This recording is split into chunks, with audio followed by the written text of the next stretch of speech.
When I started my print-on-demand journey, I had about $600 to my name, and I had just quit my full-time job cooking noodles as a teenager. And the reason that I'm telling you this is because since starting, I've been able to grow my print-on-demand business to over 7 figures, taking home multiple 6 figures in profit, and the journey has not exactly been easy. But there are lessons that I've learned along the way that can help you if you're looking to start your own online business. So today I'm going to give you these 7 lessons that can help you avoid the mistakes that I made in growing my multiple 7-figure businesses. If you implement these tips early on, I promise that you'll have a way better shot of actually succeeding and getting what you want out of your print-on-demand business. So without further ado, lesson number 1 is that you don't need to be a professional designer.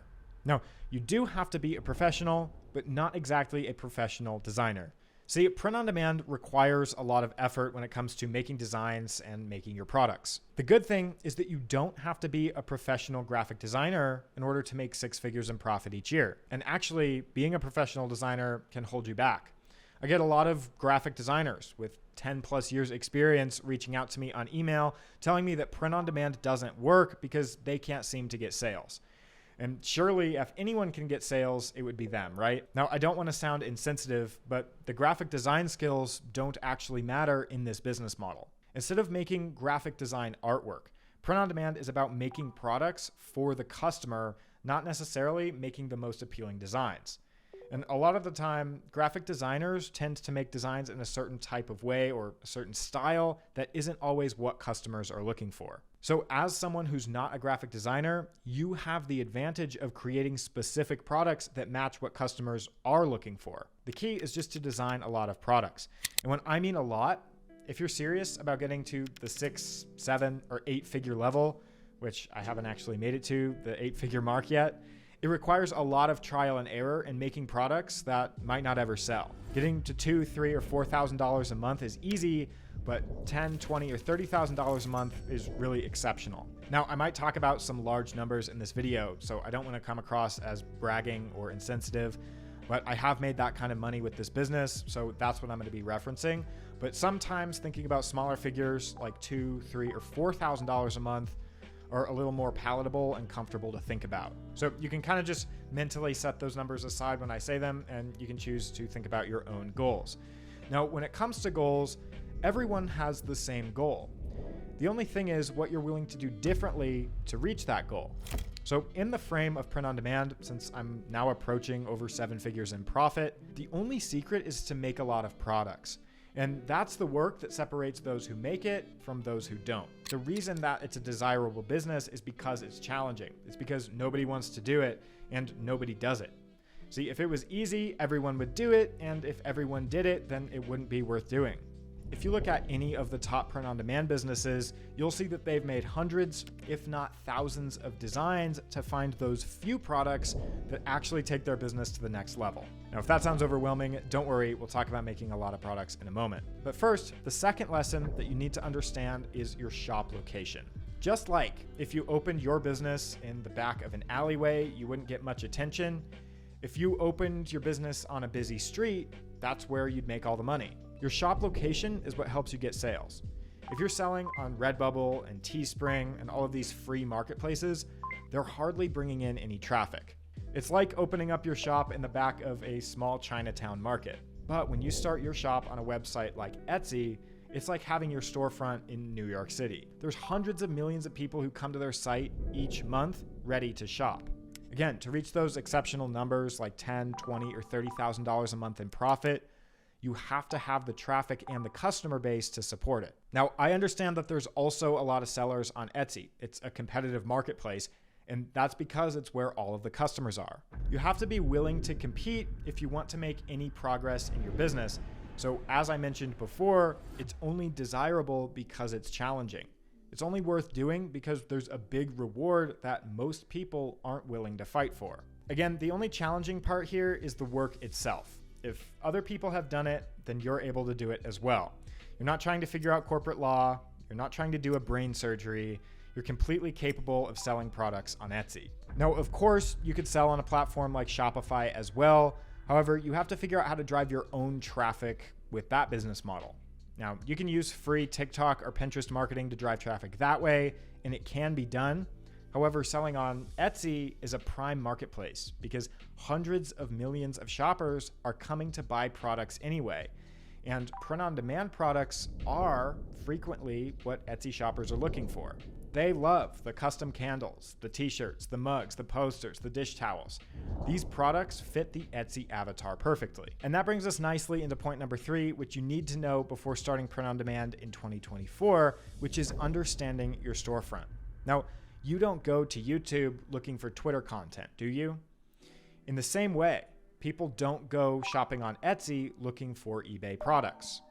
Etsy's avatar, people who come to shop on Etsy, are looking for specific types of products. Understanding this is really what separates beginners from professionals. It's the reason why those graphic designers with 10 years of experience can't get sales on their products. They're not making products for the Etsy buyers. This means everything from the design that's going on the product, to the mock-up that's displaying the product, to the info cards and the title of the product. These are the details that make or break a shop. Shops that don't tailor their products to the Etsy avatar don't stand a chance. Now, you can sell almost any product on Etsy, you just have to tailor it to the marketplace. We're building off of that trust and credibility that Etsy's already built. So by matching our products to the marketplace, we're gonna get more sales. Now, when your shop and your products match that sort of Etsy vibe, when those millions of people come to Etsy to shop, you're giving yourself the best possible chances of success. Now, when you start to understand that Etsy avatar and who's coming to buy products on Etsy, you can start to market your products more efficiently. Now, personally, I only ever use the free traffic on Etsy. I don't really see the point in paying for ads on a platform that already drives hundreds of millions of monthly visitors to their site. So if I'm going to pay for traffic, I might as well be selling on a Shopify website that I own. Now, I always recommend beginners validate their products on Etsy and then go ahead and scale onto Shopify and other platforms once they know how well their products can sell organically. Now, the free traffic on Etsy can be used by following a few key steps. First, you have to make a lot of products so that you're casting a wider net into the Etsy algorithm. Second is you have to make your products look professional, okay? None of this eBay looking garbage. And third is you have to use SEO in your title and your tag section of every single listing so that those listings you're making actually rank in the Etsy search algorithm. This gets your listings in front of buying customers. Now, there's a lot to say about marketing, so if you need a more in-depth resource, I made an entire video detailing everything that you need to know about driving free traffic to your Etsy shop and your Etsy listings, which you can check out after this video. The key to running a successful shop, besides getting more sales coming in, is also fulfilling those sales in a timely manner so that customers are happy with the service and the products that they're getting. This comes down to fulfilling your half of the order, which might look like making a custom design or just submitting the order, as well as having a speedy supplier. Now, picking the right supplier from the beginning is crucial to running a successful business. Now, there's a lot of suppliers, but it's very difficult to change down the line because all of your designs that you've uploaded and hosted with that supplier, you don't want to have to go through and re-upload all of your designs onto new products somewhere else with a new supplier. Now, you can use any supplier or print provider that you want, but if you want the best production times, the most product versatility, and most importantly, the most cost-effective option, there's no better platform than Printify.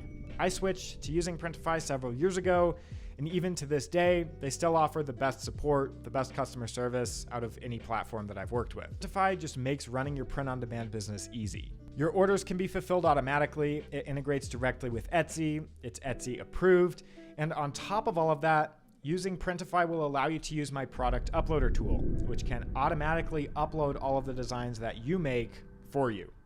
It's a huge time saver, so if you're interested in that tool, you can download it for free below this video and learn more about it on my website. You can compare the prices for yourself, but even just looking at the base price chart, you can see that even if it's a small difference in price per order, over time, it can truly add up.